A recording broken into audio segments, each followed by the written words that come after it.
What if the most powerful country on Earth didn't collapse because of war, cyber attacks, or natural disaster, but because it forgot to pass a bill? What if airports kept running, soldiers stayed on duty, and food inspectors disappeared, not because the system failed, but because the system worked exactly as designed? Tonight, we're answering 3 uncomfortable questions. Why does the US government shut down so often? Who actually wins when it happens? And is this political theater or a real structural crisis hiding in plain sight?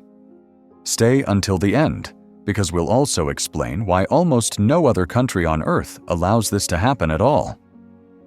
Every year, like clockwork, a familiar phrase returns to the news cycle. Government shutdown looming. T-5 days. Shutdown at midnight. And so that maybe is a chance that the government will not partially shut down tomorrow night. It sounds dramatic, but in the United States, it's almost routine. Since the late 1970s, the federal government has shut down more than 20 times. Some lasted hours, others stretched into weeks. One became the longest shutdown in American history. But here's the strange part. The US Constitution never mentions government shutdowns. So where did this idea come from? To understand shutdowns, we have to start with a single sentence written in the 18th century. No money shall be drawn from the treasury, but in consequence of appropriations made by law. In simple terms, Congress controls the money. No law, no spending. For most of American history, this rule was flexible. Agencies sometimes spent first and asked permission later. Congress didn't love that. So in the 1800s, lawmakers passed the Anti-Deficiency Act. It made one thing clear. Federal agencies may not spend money they haven't been given, not even to pay employees. Still, for decades, nothing really shut down. Agencies kept working during funding gaps, assuming Congress would sort it out. Then came a quiet but powerful change in the early 1980s. The U.S. Attorney General issued legal opinions saying, "No appropriation means no operations. Not slower operations. Not limited operations. No operations." From that moment on, shutdowns became the law's default response to political deadlock. So how does a shutdown actually happen? Every year, Congress must pass 12 appropriations bills to fund the government. Miss the deadline, October 1st, and funding legally expires. Sometimes Congress passes none, sometimes only a few. That's how you get partial shutdowns.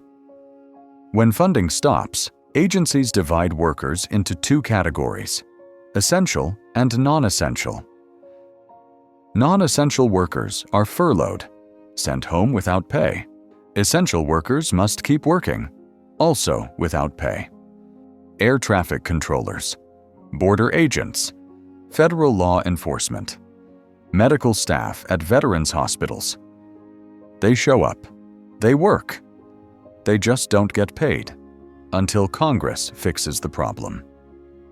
This brings us to a question most people ask too late. Who really suffers during a shutdown? It's not members of Congress. Their salaries are permanently funded by law. It's not wealthy political leaders. They keep their income, benefits, and security. The real impact falls on 3 groups. First, federal workers and contractors. Hundreds of thousands of people suddenly lose paychecks. Contractors often don't get back pay at all. Second, ordinary citizens. Passport offices close. Small business loans freeze. Food inspections slow. Housing approvals stall.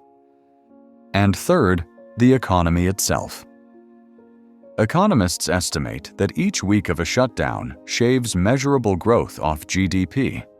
Some of that returns later. Some of it is lost forever. Shutdowns don't crash the economy. They quietly erode it. History gives us a clear pattern. The longest shutdowns don't happen because of accounting errors. They happen because budgets become weapons. Different presidents, different parties, same mechanism. Which raises a provocative question. If shutdowns hurt workers, damage the economy, and anger voters, why do they keep happening? The uncomfortable answer is simple. Shutdowns create leverage. A shutdown concentrates pain downward. Workers feel it immediately. Communities feel it quickly. Markets feel it subtly. Political leaders feel it last. But here's the part that surprises many people. The United States is almost alone in this. Most countries don't shut down when budgets are late. In Canada, agencies keep working under last year's funding. In Germany, temporary authority kicks in automatically. In Japan, government operations don't legally stop at all. Even Belgium once went more than a year without a formal government, and daily life barely changed. The United States chose a different path. Here, failure to agree doesn't pause politics.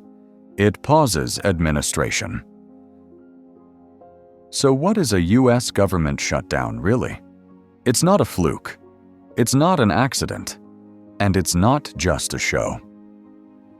It's a legally enforced pause created by political conflict, amplified by design, and absorbed by people with the least power to prevent it. Other countries chose continuity. The United States chose leverage. And every time the deadline approaches, the question isn't if the system works, it's who it works for.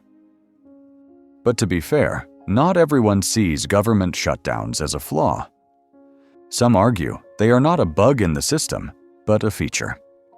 From this perspective, shutdowns are proof that Congress still holds the most powerful authority the Constitution gives it, the power of the purse. Supporters of this view argue that if lawmakers could miss budget deadlines without consequences, spending decisions would quietly shift away from elected representatives and toward the executive branch. In other words, the pain of a shutdown is the price of democratic control. Some constitutional scholars go even further. They argue that the threat of a shutdown, however uncomfortable, acts as a brake on unchecked executive spending. Without it, they say, presidents could keep the government running indefinitely through emergency measures, temporary authorities, or creative accounting, slowly eroding Congress's role altogether. From this angle, a shutdown is not a failure of governance, but evidence that the separation of powers is still alive. There is also another important point often lost in the headlines. Not every shutdown is pure political theater. Some standoffs reflect genuine, deeply held disagreements about how a country should spend its money. Should more funding go to defense or to healthcare? The tax cut bill. Should governments prioritize tax cuts or social safety nets? How much debt is too much, and who should bear the cost? These are not trivial questions. They are core political choices with real consequences. When elected officials refuse to compromise on these issues, it is sometimes because their voters sent them to Washington to not compromise. Critics of shutdowns respond with a different argument. They say the mechanism may be constitutional, but that doesn't make it wise. They point out that the pain of a shutdown is not shared equally. Lawmakers keep their pay. The wealthy feel little disruption, while federal workers, contractors, and vulnerable communities absorb most of the damage. And while shutdowns are meant to constrain power, they rarely resolve the underlying disagreements.